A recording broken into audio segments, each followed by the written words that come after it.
You know, people always ask me how I could be so stupid, how I could let my guard down in a public place like that. But they don't understand the crushing weight of financial desperation. When you have been eating instant noodles for 3 weeks straight and worrying about making rent, your brain stops processing danger signals correctly and starts looking for miracles in the most unlikely places. I was not looking for trouble that Saturday afternoon.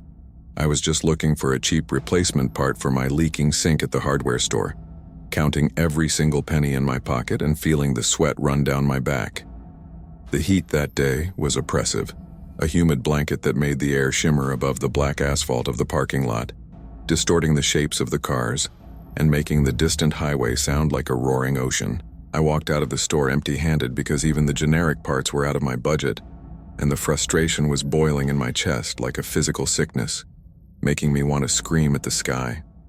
The parking lot was packed with weekend warriors and families loading up lumber and garden supplies, a chaotic symphony of rattling shopping carts, slamming trunks, and shouting parents that should have made me feel safe. I kept my head down, staring at the oil stains on the ground, trying to ignore the happy couples discussing paint colors, because their happiness just reminded me of everything I was failing to achieve in my own life.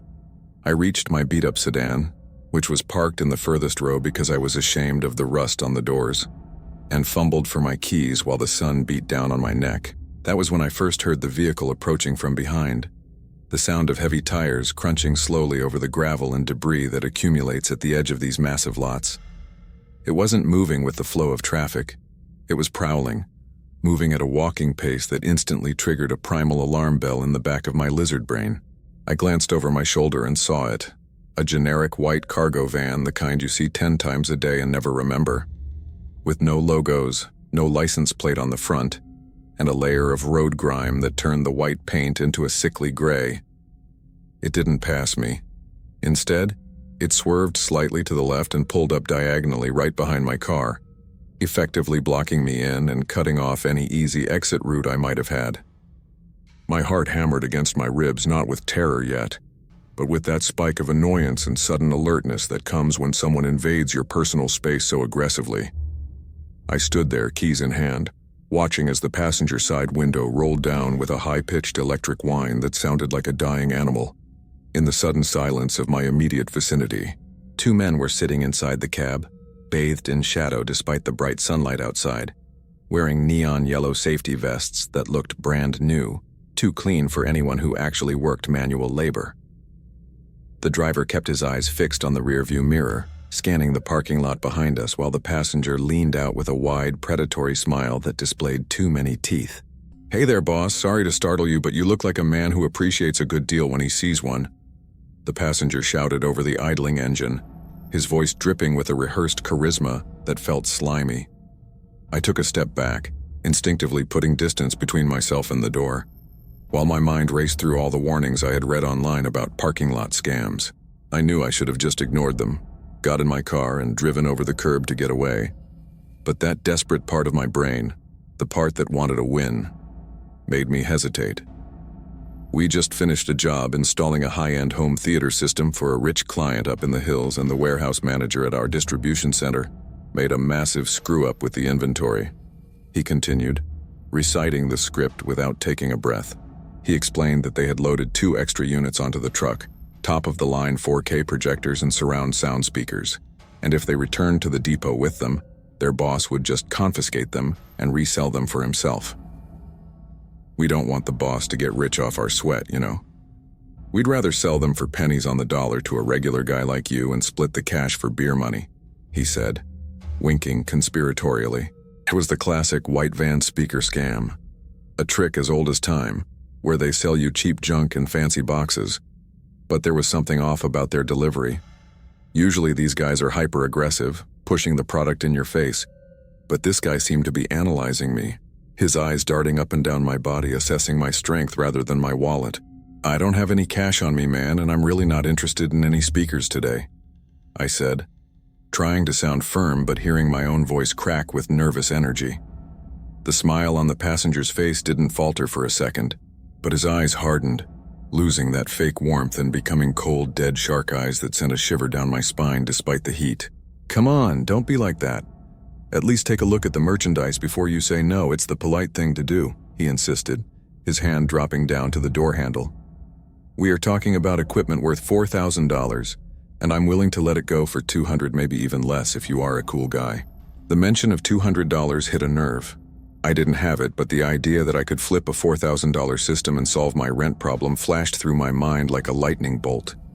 It was greed, pure and simple, mixed with the foolish arrogance of thinking I was smarter than them, that I could inspect the goods and tell if they were fake. Show me the box first, I want to see the model number and the specs, I countered, thinking I was taking control of the negotiation, unaware that I was stepping right into the trap they had set.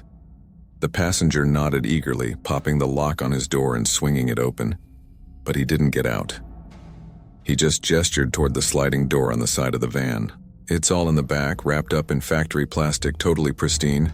You just gotta slide that door open and feast your eyes on the jackpot, he said, pointing with a thumb over his shoulder. I hesitated again, looking around the parking lot to see if anyone was watching, but the aisle was momentarily empty, just a vast expanse of shimmering cars and heat waves. I walked slowly toward the side of the van, my footsteps feeling heavy and clumsy, while the low rumble of the van's engine seemed to vibrate through the soles of my shoes and into my bones. As I reached for the black plastic handle of the sliding door, a sudden wave of nausea hit me, a biological warning from my gut screaming that something was terribly, horribly wrong. I paused with my hand hovering inches from the hot metal, noticing for the first time that the van had no windows in the rear cargo area, just solid steel walls that would block any sound from escaping. Go on, open it up, don't be shy, it's not going to bite you, the man in the front seat called out, his voice dropping an octave, losing the friendly salesman pitch entirely. I took a deep breath, smelling the exhaust fumes and the faint scent of something metallic and sharp like old blood or rusty iron, drifting from the cracks in the door. With a trembling hand, I gripped the handle and pulled it back with a harsh, grinding screech of metal on metal, sliding the heavy door open to reveal the darkness inside. The smell was the first thing that hit me, a thick, suffocating wave of odor that had nothing to do with cardboard or fresh electronics, assaulting my senses instantly. It was a sharp, chemical stench of industrial-grade bleach mixed with that metallic, coppery tang I had sensed earlier, but now amplified 1,000 times in the enclosed space. It assaulted my sinuses and made my eyes water, triggering a gag reflex that I had to physically swallow back down, while my hand remained frozen on the door handle. I blinked rapidly, trying to make sense of the gloom inside the cargo bay, waiting for my eyes to adjust from the blinding white sunlight of the parking lot to the cavernous interior of the vehicle. The floor was not the corrugated metal or rubber matting you would expect in a professional delivery vehicle. Instead, it was covered in layers of thick blue plastic sheeting. The tarp had been taped up the sides of the walls about a foot high, creating a makeshift basin designed to catch and contain fluids, preventing them from leaking out onto the pavement. In the corners, the plastic was stained with dark brownish splotches that looked disturbingly like dried fluids that had been hastily wiped away, but not fully cleaned. It looked less like a space for transporting high-end audio equipment and more like a kill room from a forensic crime drama, meticulously prepared to leave no trace behind. I looked for the speakers, desperate for my brain to be right, desperate to see the glossy boxes with pictures of subwoofers and technical specifications to calm my racing heart. There were 2 boxes pushed all the way against the partition behind the driver's seat, but they were battered, unmarked brown cardboard that looked like they had been wet and dried multiple times. They were taped shut with excessive amounts of silver duct tape, not factory sealed, and they sat there like silent monoliths, completely ignoring the promise of brand new inventory. But the boxes were clearly just props, thrown in there to vaguely justify the story. If someone only glanced in quickly from a distance without truly looking, what dominated the center of the cargo space, bolted directly through the plastic sheeting and into the metal floor, was a heavy steel chair that looked like it belonged in a nightmare asylum.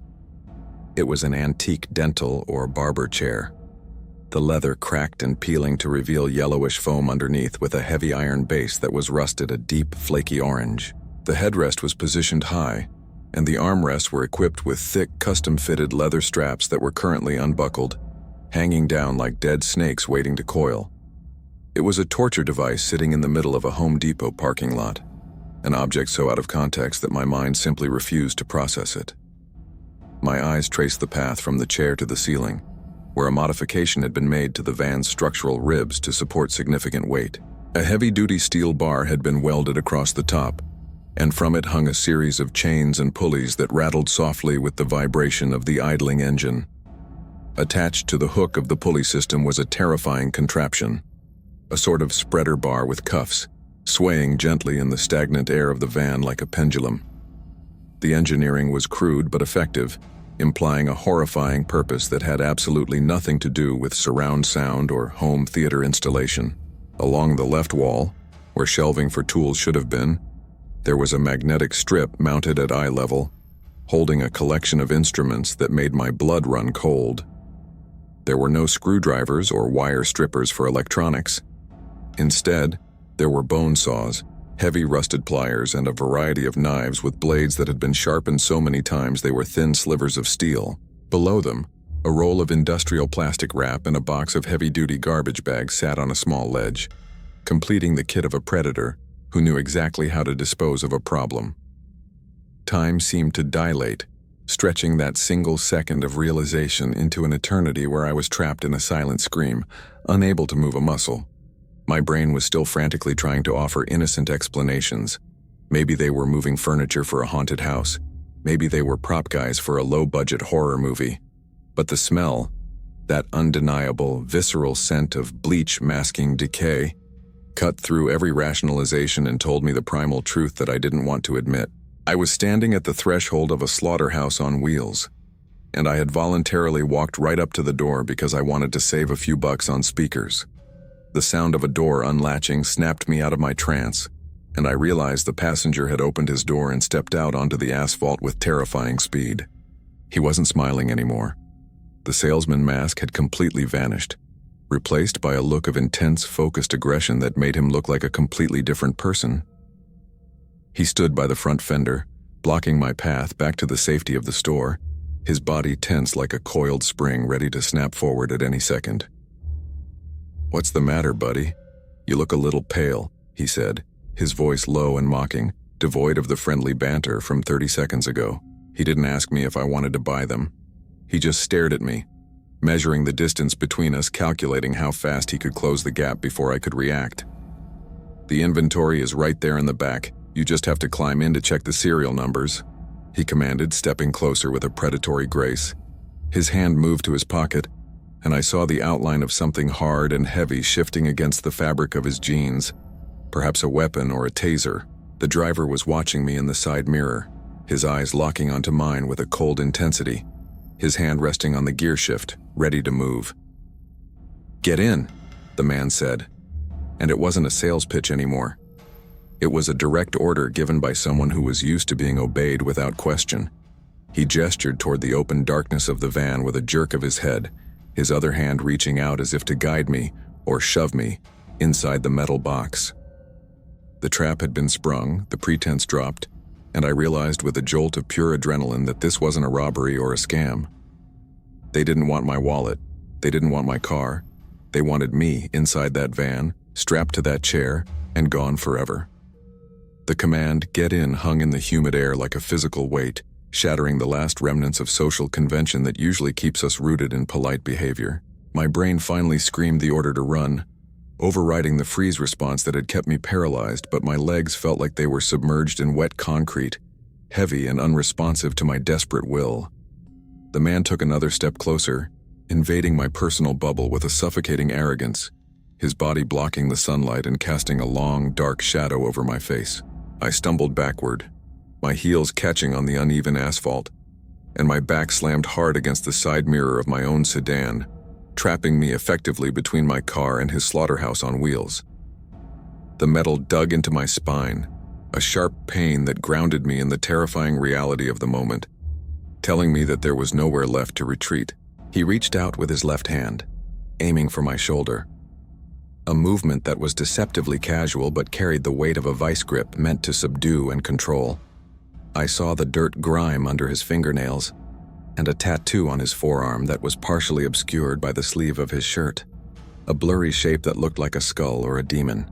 Instinct took over where rational thought failed.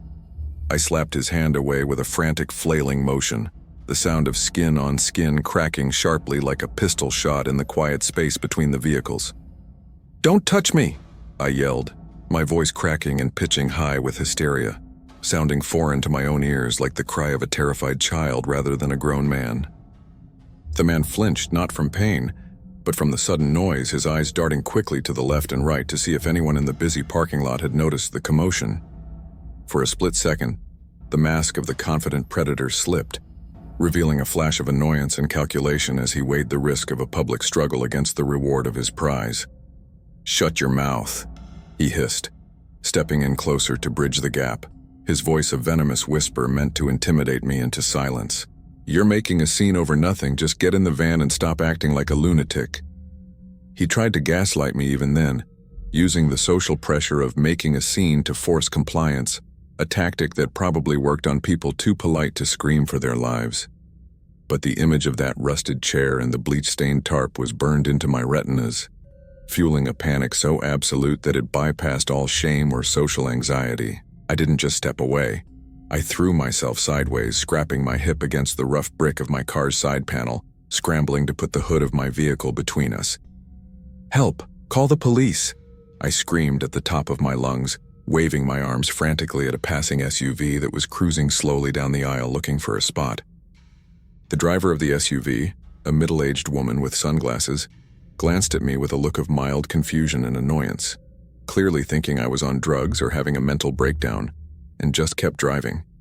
The man by the van realized instantly that the situation had spiraled out of his control and that the window of opportunity for a quiet abduction had slammed shut. He didn't chase me around the car. He knew that a foot chase in a crowded lot with cameras would be a death sentence for their operation. Instead, he stopped dead in his tracks, his body relaxing from the attack posture back into a casual stance with terrifying speed, as if flipping a switch. He looked at me across the hood of my sedan, not with anger, but with a chilling, dead-eyed indifference like a fisherman who had just lost a fish off the hook and was already thinking about the next cast. "You're crazy, man," he said loud enough for a nearby shopper to hear, spinning the narrative instantly to make me look like the aggressor. "We're just trying to sell some speakers, relax." He turned his back on me with dismissive arrogance, walking calmly back to the open sliding door of the van where the horrors were hidden. I stood there, chest heaving, sweat pouring down my face, my heart hammering a frantic rhythm against my ribs like a trapped bird trying to break free.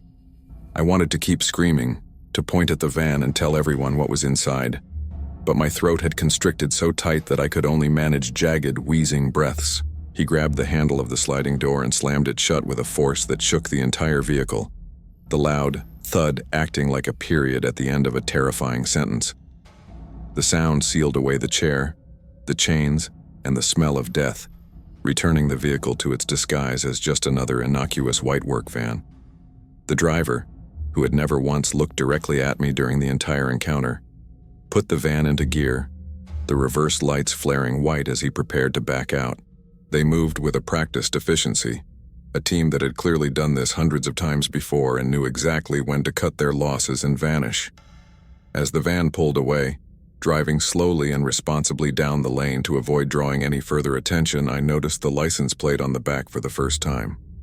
It was a temporary paper tag, crinkled and faded behind a tinted plastic cover that made it impossible to read the numbers clearly from a distance. It was the final detail of a ghost vehicle, a phantom that existed only to consume and disappear, leaving no paper trail for law enforcement to follow. I watched them turn the corner at the end of the parking aisle, merging seamlessly into the flow of traffic exiting the shopping center, looking for all the world like honest tradesmen heading home after a long day. I collapsed against the side of my car, my legs finally giving out as the adrenaline crash hit me like a physical blow, leaving me trembling uncontrollably. People walked past me pushing carts full of groceries and lumber, completely oblivious to the fact that a murder dungeon had been parked 10 feet away from them just moments ago. A guy in a blue polo shirt gave me a weird look as he loaded bags into his trunk, probably wondering why I was hyperventilating against a rusted sedan. I fumbled for my phone in my pocket, my fingers so slippery with sweat that I dropped it twice on the asphalt before I could unlock the screen. I dialed 911, my thumb hovering over the call button, but then I hesitated, a wave of doubt washing over me in the aftermath of the terror. What would I tell them? That a guy tried to sell me speakers? That I thought I saw a chair? Without the van, without proof, without a license plate, I realized with a sinking feeling how crazy my story would sound to a dispatcher. The van was gone, swallowed up by the sprawling city, taking its secrets with it to find a new parking lot, a new town, and a new victim who might not be as lucky as I was. I ultimately didn't press the call button, lowering my hand slowly as the realization of my own helplessness washed over me like a cold tide, drowning my intent in a sea of doubt. The police would ask for a plate number I didn't have, a description that matched a million other men, and a crime that technically hadn't happened yet in the eyes of the law. I looked around the sunny parking lot, at the families eating ice cream and the teenagers laughing near the entrance, and felt a profound, alienating disconnect from reality. I was standing on the edge of a precipice they couldn't see, separated from their normal, safe world by a thin veil of ignorance that had just been torn away from me. I was a ghost in my own life, haunted by a near miss that would never make the evening news. Just another statistic that almost happened but didn't. A glitch in the matrix of a Saturday afternoon. Getting back into my car felt like climbing into a bunker. The familiar smell of old coffee and fabric softener offering a tiny, pathetic comfort against the horror waiting outside. I locked the doors instantly, hitting the button 3 times just to hear the mechanical thud of the deadbolts engaging, checking each lock visually to be absolutely sure they were down. My hands were shaking so violently that it took me 4 tries to insert the key into the ignition, the metal scratching uselessly against the steering column before finally sliding home. When the engine finally turned over, I didn't just drive. I peeled out of that spot with a reckless urgency, almost clipping a shopping cart corral in my haste to put miles between me and that cursed concrete slab. I checked my rearview mirror constantly, my eyes darting back and forth, terrified that I would see that generic white grille looming behind me like a shark fin. The drive home was a blur of paranoia and hypervigilance, transforming a routine 10-minute commute into a gauntlet of suspected threats and shadow enemies lurking in traffic.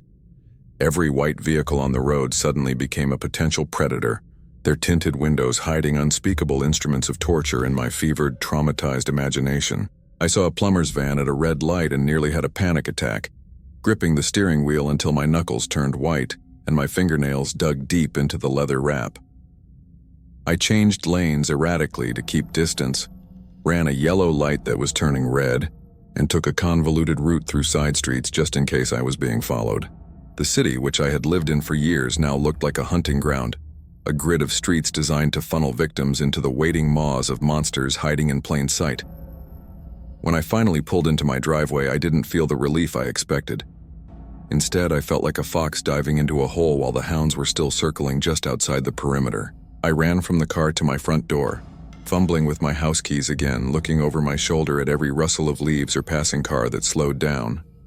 Once inside, I threw the deadbolt, engaged the chain, and then propped a heavy wooden chair under the doorknob for good measure, a primitive barricade against the modern world. I went window to window, shutting the blinds and checking the latches, plunging my apartment into a gloom that matched my internal state of fear.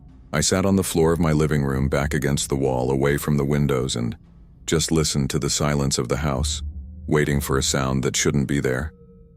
As the adrenaline began to fade, the vivid details of what I had seen in the back of that van began to replay in my mind with high-definition clarity, torturing me. The smell was the worst part, that chemical mask over the scent of copper, a smell that I now realized was likely the odor of blood and fear cleaned away with bleach.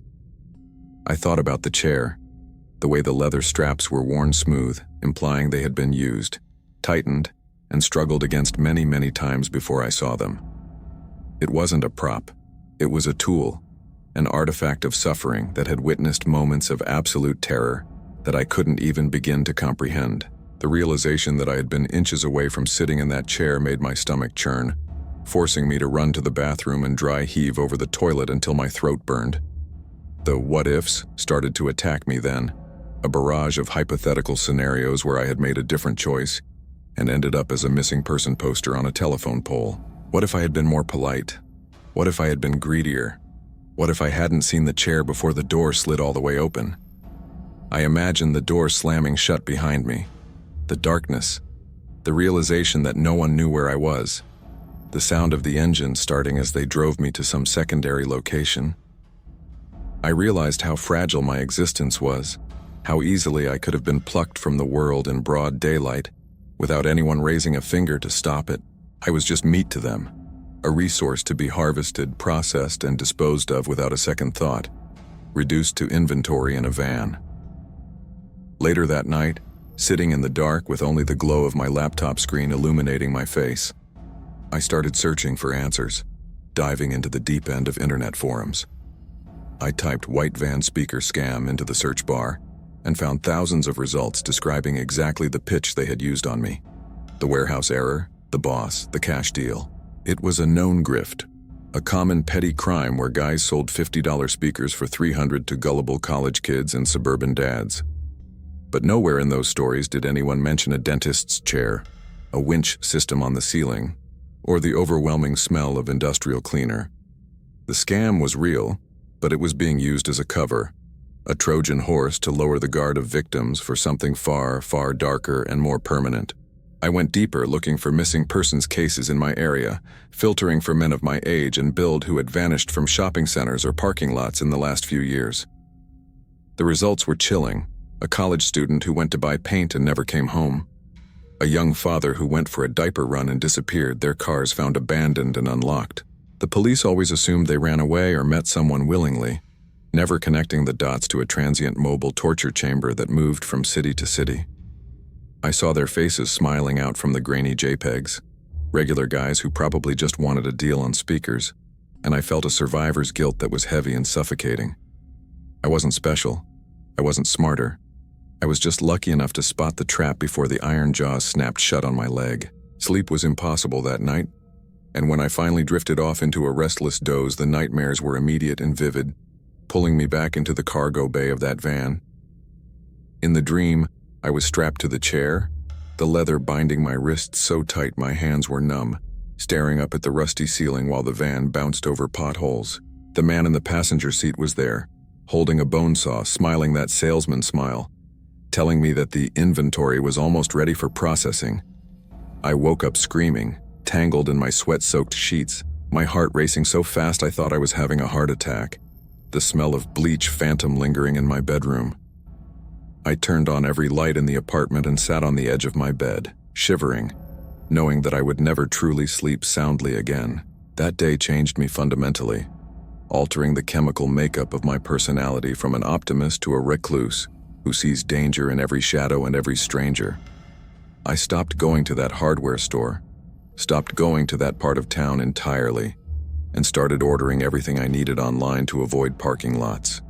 My friends asked me why I was so jumpy, why I wouldn't go out to bars or movies anymore, but I couldn't bring myself to tell them the truth. How do you explain that you looked into the abyss in the parking lot of a home improvement store, and the abyss looked back with a clipboard and a safety vest? I carry a knife now, a heavy folding blade that sits in my pocket like a talisman, a useless comfort against the monsters that drive white vans. 2 weeks passed in a haze of sleepless nights and caffeine-fueled anxiety. Days where I moved through the world like a sleepwalker, constantly scanning the horizon for threats that others couldn't see. I had convinced myself that it was a freak occurrence, a lightning strike of bad luck that would never repeat itself, and that I just needed time to let the memory fade into the background noise of my life. I forced myself to go back to a normal routine, driving to a different grocery store 3 towns over, trying to reclaim some sense of agency over my existence, telling myself I was being ridiculous. It was a rainy Tuesday evening, the sky a bruised purple color, and the parking lot was slick with oil and water reflecting the neon signs of the strip mall in distorted, shimmering puddles. I was packing my bags into the trunk, rushing to get out of the drizzle, when a movement in my peripheral vision froze the blood in my veins and made my breath catch in my throat. 3 rows over, parked under the flickering light of a malfunctioning lamppost, was the van. The same rusted wheel wells, the same accumulation of gray road grime, and the same terrifying windowless bulk. I didn't need to see the license plate to know it was them. The vehicle radiated a malevolent energy that I could feel in my teeth, a dark gravity that seemed to suck the light out of the air around it. They weren't idling this time. The engine was off, and the side door was closed, but the two men were outside, standing under the overhang of a cart return, cornering a new victim. It was a young guy, maybe 20 years old, wearing a college hoodie and holding a skateboard, looking confused but intrigued by whatever pitch they were throwing at him. I crouched behind my car, my heart hammering against my ribs so hard I thought it would crack the bone, peeking through the glass of my own windows to watch the scene unfold like a slow-motion car crash. The passenger, the man with the dead shark eyes, was doing the talking, his hands moving in animated, expressive gestures that I recognized instantly from my own encounter. He was smiling that same plastic, predatory smile, clapping the kid on the shoulder, pointing back towards the van, weaving the web of lies about warehouse errors and high-end audio equipment. The kid was nodding, smiling back, clearly thinking he had stumbled onto a stroke of luck, completely unaware that he was talking to a butcher who saw him only as raw material. A fierce, paralyzing internal conflict raged within me. Every instinct of self-preservation screamed at me to get in my car, lock the doors, and drive away as fast as my engine would carry me. Why should I risk my life for a stranger?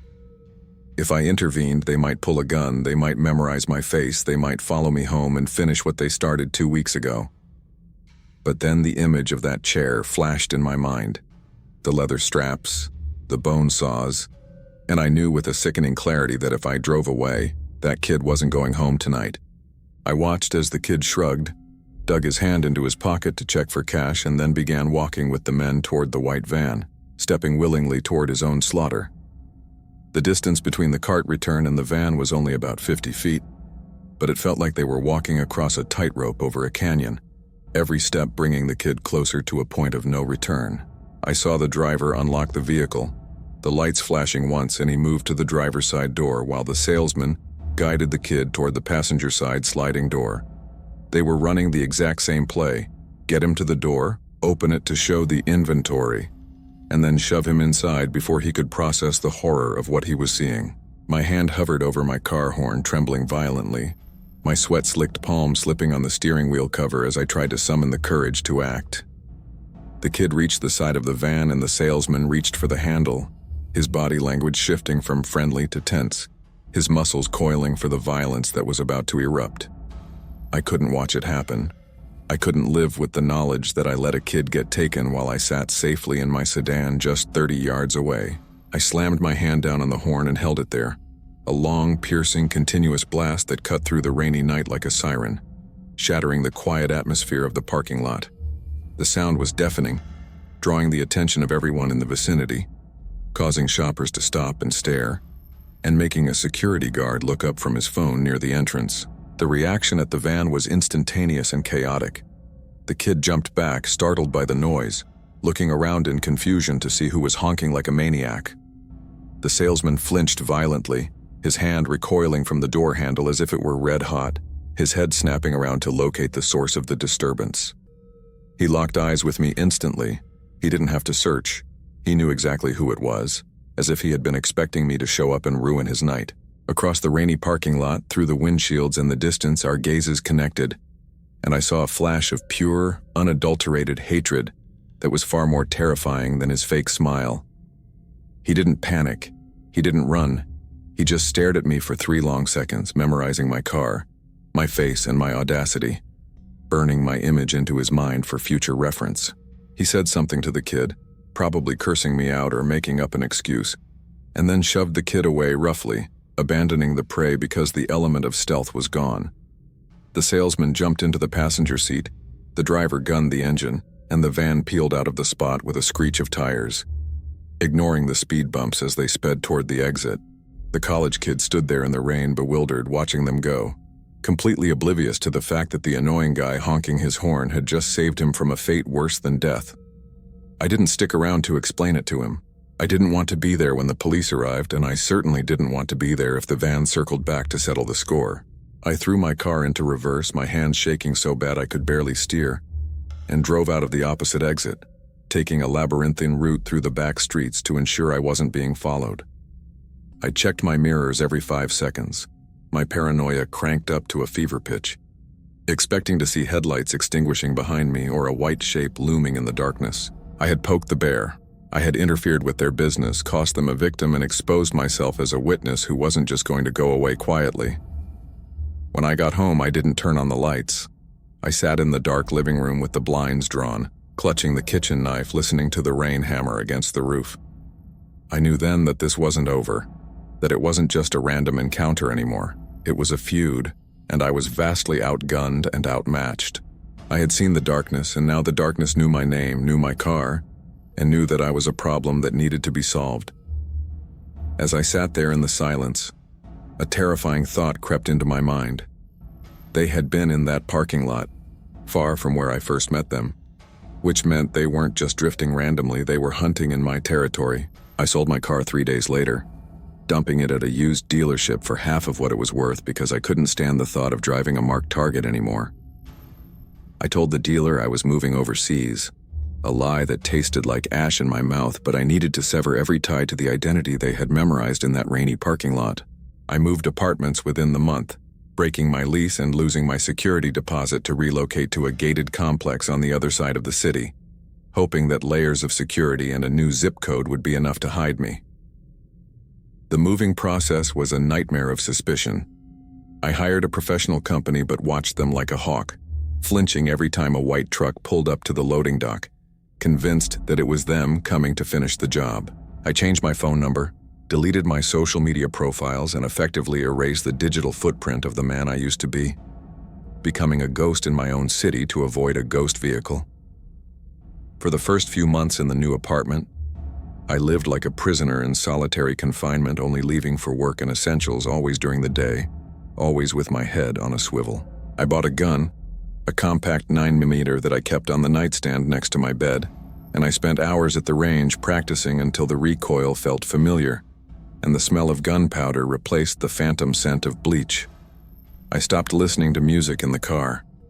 I needed to hear the engine of every vehicle around me, needed to know if someone was matching my speed or tailing me through the turns.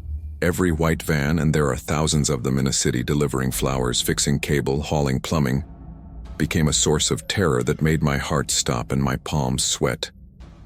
I would memorize license plates, track their routes, and sometimes even pull over to let them pass, unable to shake the feeling that behind those tinted windows, a pair of dead shark eyes was watching me.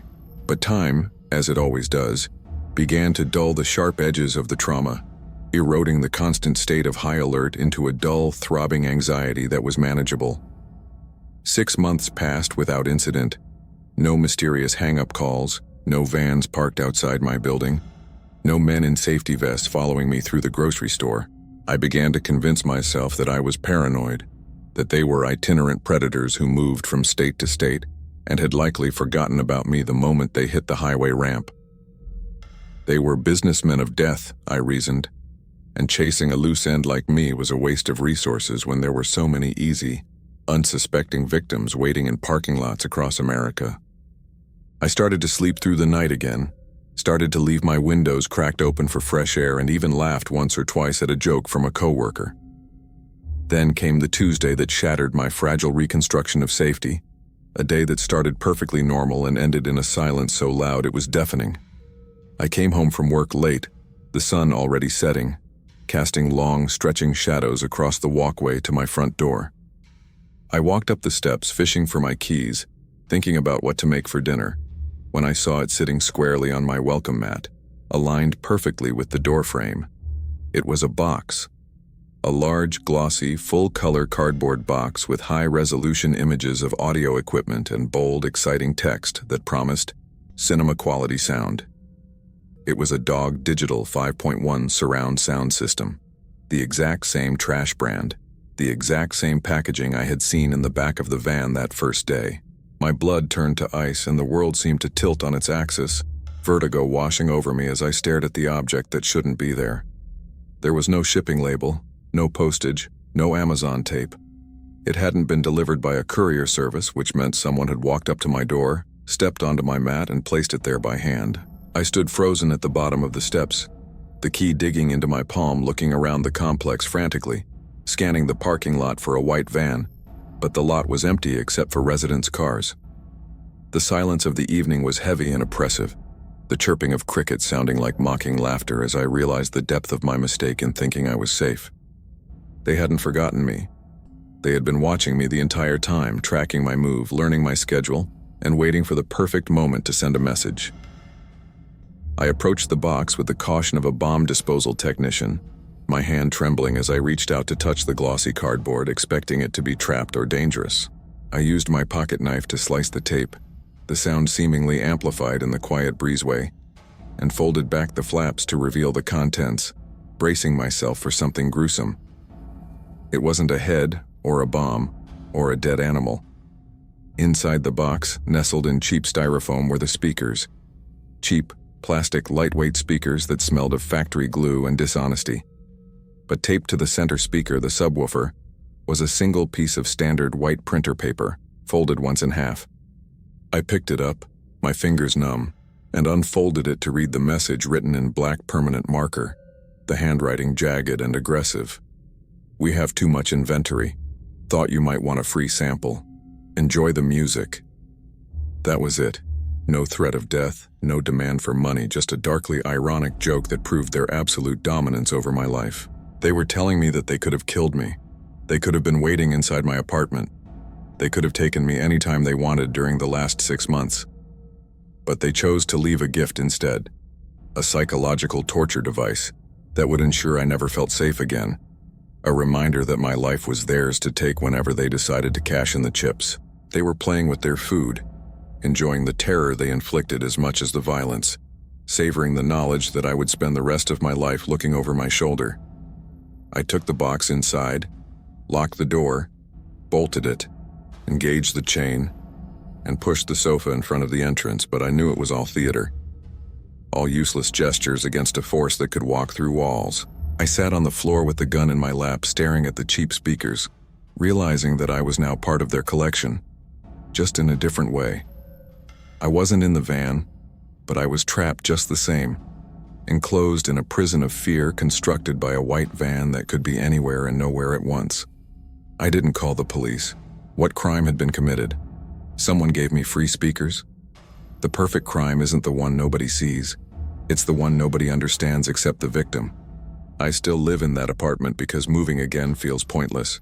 If they found me once, they will find me again. And running only makes the game more fun for them. I see them everywhere now, in every white van that passes me on the highway, in every contractor parked at a gas station, in every reflection in a shop window. Sometimes when the night is quiet and the wind blows just right, I swear I can smell bleach and copper drifting under my front door, a phantom scent reminding me of the inventory. I am waiting for the day the knock comes, the day they decide the game is over and come to collect the rest of the payment. Until then, I listen to the silence, and I never ever buy speakers from a parking lot.